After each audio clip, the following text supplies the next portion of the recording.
As indicated earlier in this subject, context is like concentric ripples that are going out from a central point. We started with a single verse or verses, and in this case we started with Habakkuk 3:17 and 18, which said, "Though the fig tree should not blossom, and there be no fruit on the vines, though the yield of the olive should fail, and the fields produce no food, though the flock should be cut off from the fold, and there be no cattle in the stall, yet I will exult in the Lord, I will rejoice in the God of my salvation." And so we started with those verses, but then we realized that those verses are part of a larger context, and so we expanded our study to the paragraph around it, which included verses 16 to 19. The next thing that we need to do then is to widen our scope to the unit or the material, the section around that paragraph, and then eventually we'll widen it to the entire book. Then we will go and expand our context later to the entire Old Testament, and then finally to the Bible as a whole. So again, we started with this verses 17 and 18 of Habakkuk 3, and then we added the paragraph. The next concentric circle or area that we want to look at is the whole of chapter 3, Habakkuk 3. And we'll apply some of our principles of observation, particularly some of the laws of structure are things that we can observe. And if we look at verse 1, we read, "A prayer of Habakkuk, the prophet, according to Shigionoth." Now that's interesting because it says that this is a prayer, and it says that it's supposed to be according to some musical style or some poetical style. And then if we look at the very last phrase of this chapter, we read, "For the choir director on my stringed instruments." So what we have is we have a frame, or we have a bracketing, we called it earlier an inclusio, around this whole chapter, which tells us that this is a particular type of literature, and particularly this is going to be like a psalm, it's going to be like poetry. So if this is poetry, that implies a few things to us as well.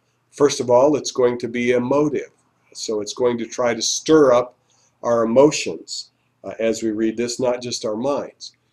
Secondly, it's probably going to be characterized by figures of speech, so there's going to be lots of figures of speech in here. And then thirdly, it's going to be characterized by what's called synonymous parallelism.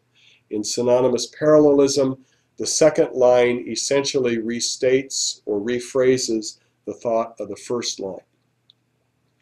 So those are just a few really important observations, particularly of structure in chapter 3. We'll come back to chapter 3. But if we go to the very beginning of the book, to chapter 1, we have another important observation that we can make in 1 verse 1. It says, "The oracle which Habakkuk the prophet saw." So just like chapter 3 was a particular type of literature, it was a prayer, it was some kind of poetry. Chapter 1 is a particular type of literature. It's called an oracle, which Habakkuk the prophet saw. It's going to be some kind of a prophetic message. And the verse says that Habakkuk saw it. So it was some kind of a vision that he saw about the future as well.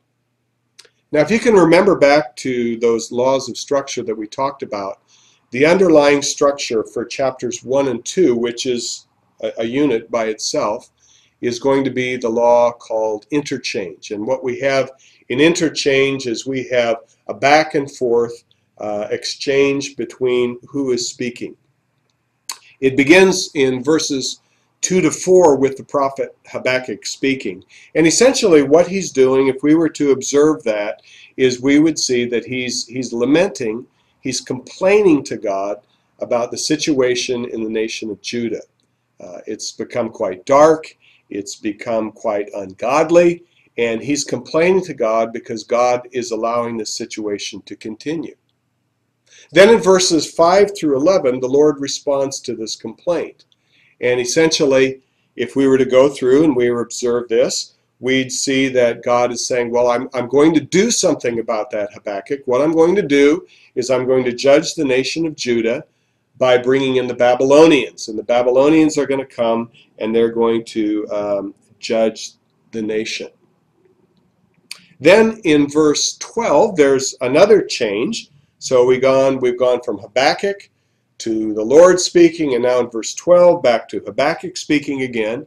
And he's troubled by what the Lord has just said, because he thinks that the nation of Babylon is more ungodly than the nation of Judah. How can God be just in judging his people with a nation that's more ungodly than they? And then the speaker switches again to God in chapter 2, verse 2, and it runs through the end of chapter 2, which is the longest section. And God said, yep, he's also got that taken care of. We could probably call chapter 2, verse 2 through 20 a taunt song. If we look at verse 6, it says, will not all of these take up a taunt song against him, against Babylon, even mockery and insinuations against him? So essentially, chapter 2 is the script of this taunt song. And we know that it has 5 stanzas. Again, if we apply our laws of structure and we observe this chapter, we discover that the word woe occurs 5 times. It occurs in verse 6.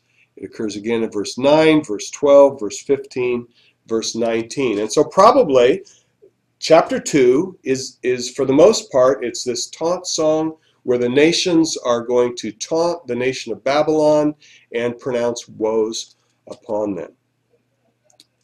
There are also 2 very important verses that are given, one halfway through the song, and then another right at the very end of the song. So you have verse 14, for the earth will be filled with the knowledge of the glory of the Lord as the waters cover the sea.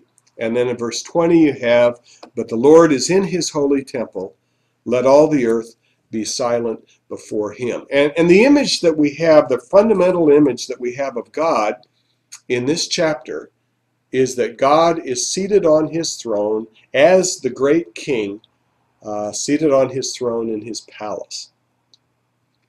Chapter 3 then is going to continue that image. And chapter 3 is going to give us Habakkuk's response in prayer and his request based upon this vision that he has seen.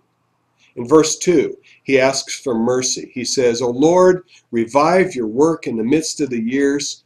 In the midst of the years, make it known. In wrath, remember mercy. And so that's his basic request, is God, as you judge your people, Judah, which I know that you have to do, remember mercy. And then from verses 3 to 15, we have this description of God and something that he has done in the past, which appears to be a description of the Exodus.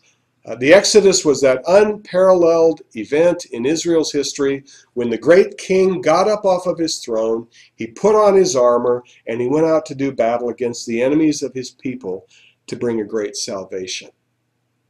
And Habakkuk longs for God to do something very similar in his time. After we have been judged by the nation of Babylon, God, would you act in the same way that you acted at the Exodus? Would you show yourself to be that kind of a God, that kind of a king?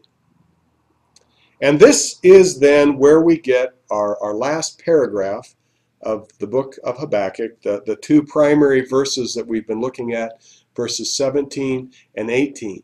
And Habakkuk says, despite these difficult days that are going to come, when literally the fig tree will not blossom, when literally there will be no fruit on the vines, when the yield of the olive will fail, when the crops will produce no food, when the flocks will be cut off from the fold, when there will be no cattle in the stalls. Despite all of these things happening, this is going to be my response.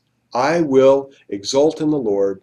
I will rejoice in the God of my salvation. And essentially, that is the message of the book of Habakkuk.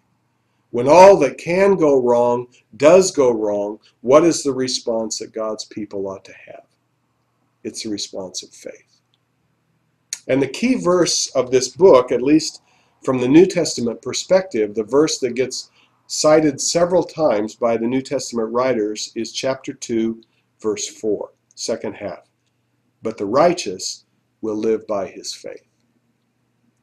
That is the fundamental message. And all we've done, essentially, is we've observed what's in the text. We've observed terms, we've observed structure, we've observed the type of literature, and we've observed a bit of the atmosphere of the book as well.